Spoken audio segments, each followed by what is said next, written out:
Hey guys, we are in day 14 in our Bible reading plan, Genesis 34 through 36 and Psalm 14. And wow, what a reading today.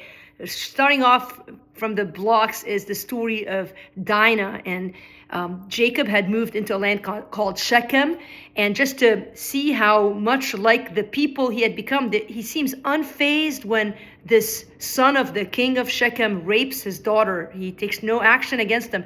But the sons of Jacob, specifically Simeon and Levi, were so upset. Of course, their anger eventually we see was not justified to the extent that they played it out, but they set the people of Shechem up. Basically, the man who had raped Dinah changes of heart, and he wants to marry her, but there is an ulterior motive. He really wants the financial gain that comes from associating with the family of Jacob. And so he convinces all of the men of his people to get circumcised according to what Simeon and Levi said would be needed for this marriage to happen.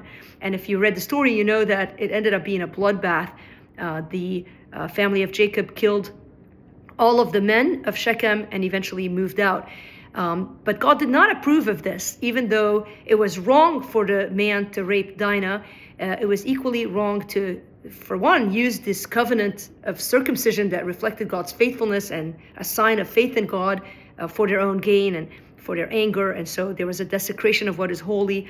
But later on, of course, Jacob would bypass Simeon and Levi as the ruling tribes of the people of Israel and would go for Judah instead. So we will see later how this plays out. But for now, this story is mind-blowing.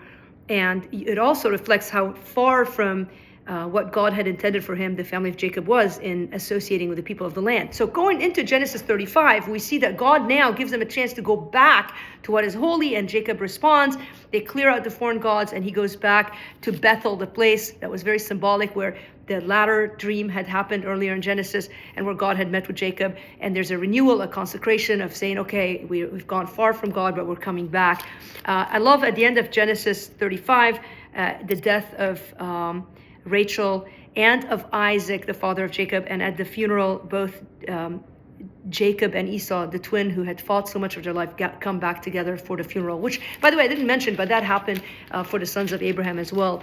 Genesis 36 is intriguing because it's a lineage of Esau, also called the Edomites later, and you might wonder why. Why does God put that in? Well, first, for one, he is one of the sons of Abraham, but often you'll see that in the genealogies of brothers, God always lists the genealogies of the non-chosen first and then of the chosen. And so there is historical relevance, and this family, the Edomites, will still play a part in the history of the people of Israel. So it's noted here, and you can read through that.